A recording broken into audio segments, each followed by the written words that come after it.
Cinema ലൊക്കേഷനുകളിലേക്കാണ് ഇപ്പോൾ പോകുന്നത്. ഇവിടെ സിനിമയ്ക്ക് വേണ്ടി നിർമ്മിച്ച കെട്ടിടങ്ങൾ ഷൂട്ടിങ്ങിന് ശേഷം അതേപടി നിലനിർത്തിയിരിക്കുന്നു. ഇത് രാമോജി ഫിലിം സിറ്റി. ഈ ബസ്സുകളെല്ലാം ഫിലിം സിറ്റി സന്ദർശിക്കാൻ എത്തുന്നവരെ കാഴ്ചകളിലേക്ക് കൊണ്ടുപോകുന്നതിന് വേണ്ടി ഉള്ളതാണ്. അതിനായി പ്രത്യേകം പണം നൽകേണ്ടതില്ല.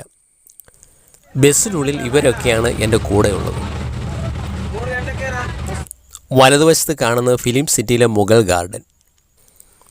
കൊത്തുപണികൾ നിറഞ്ഞ ചുറ്റുമതിൽ, വിളക്കുകാലുകൾ വഴിയിൽ നിരനിരയായി സ്ഥാപിച്ചിരിക്കുന്നു. 15-ാം നൂറ്റാണ്ടിലെ ഏതോ കൊട്ടാരക്കെട്ടിന് സമീപത്തുകൂടി പോകുന്നതുപോലെ തോന്നും.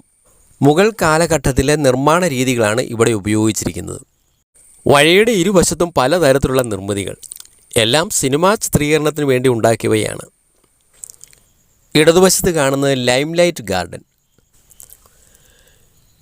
ഇവിടെയാണ് സിൽക്ക് സ്മിതയുടെ ജീവിതത്തെ ആധാരമാക്കി നിർമ്മിച്ച ഡർട്ടി പിക്ചർ എന്ന സിനിമയിലെ ഊലാല ഊലാല എന്ന ഗാനം ചിത്രീകരിച്ചത്.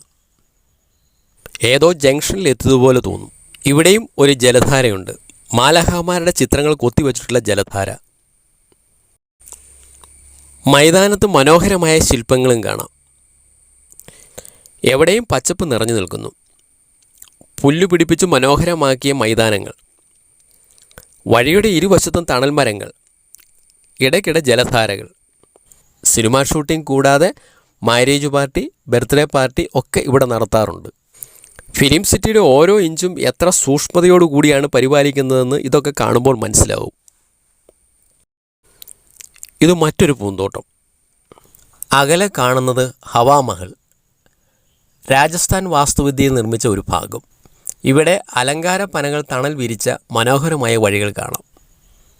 ഇത് കരിഷ്മ ഗാർഡൻ. ഇതിൻ്റെ പ്രത്യേകത, നായിക ഏത് കളറിലുള്ള വസ്ത്രമാണോ ധരിക്കുന്നത് ആ കളറിലുള്ള പൂക്കൾ ഇവിടെ ഉണ്ടായിരിക്കുമെന്നതാണ്. നായിക ചുവന്ന സാരി ഉടുത്താൽ ചുവന്ന പൂക്കളായിരിക്കും. സാരി നീലയാണെങ്കിൽ നീല പൂക്കളും ഈ തോട്ടത്തിലുണ്ടാവും.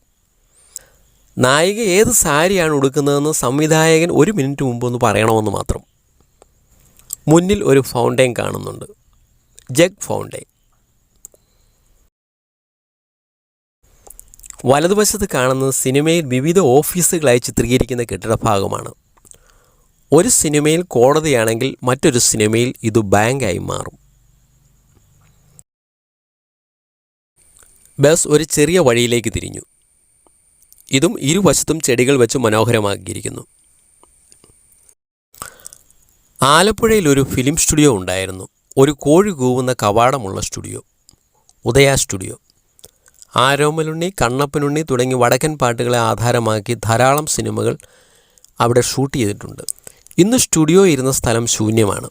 അതിൻ്റെ സെറ്റുകൾ ഇതുപോലെ സംരക്ഷിച്ചിരുന്നുവെങ്കിൽ ആയിരക്കണക്കിന് സന്ദർശകർ അവിടെ എത്തുമായിരുന്നു. നോർത്ത് ഇന്ത്യൻ കഥകൾ ചിത്രീകരിക്കുന്ന ഭാഗമാണിത്. ഇത് സുവർണ ക്ഷേത്ര മാതൃക. പള്ളിയോ ക്ഷേത്രമോ സിനിമയിൽ ചിത്രീകരിക്കണമെന്നുണ്ടെങ്കിൽ അതെല്ലാം ഇതിനുള്ളിൽ നിർമ്മിച്ചിട്ടുണ്ട്. ഒന്നിനും പുറത്തേക്ക് പോകേണ്ട ആവശ്യമില്ല. ലോകത്തിൻ്റെ ഒരു ചെറിയ പതിപ്പ് ഈ 1700 ഏക്കർ സ്ഥലത്ത് ഉണ്ടാക്കിയെടുത്തിരിക്കുന്നു. ഷൂട്ടിംഗ് സമയത്ത് ഈ ഭാഗങ്ങളിലേക്ക് സന്ദർശകർക്ക് പ്രവേശനമുണ്ടായിരിക്കില്ല. അപ്പുറത്ത് കാണുന്നത് ഇന്ത്യ ഗേറ്റ് ആണെന്ന് തോന്നുന്നു. ബസ് മറ്റൊരു സിനിമാ ലൊക്കേഷനിലെത്തി.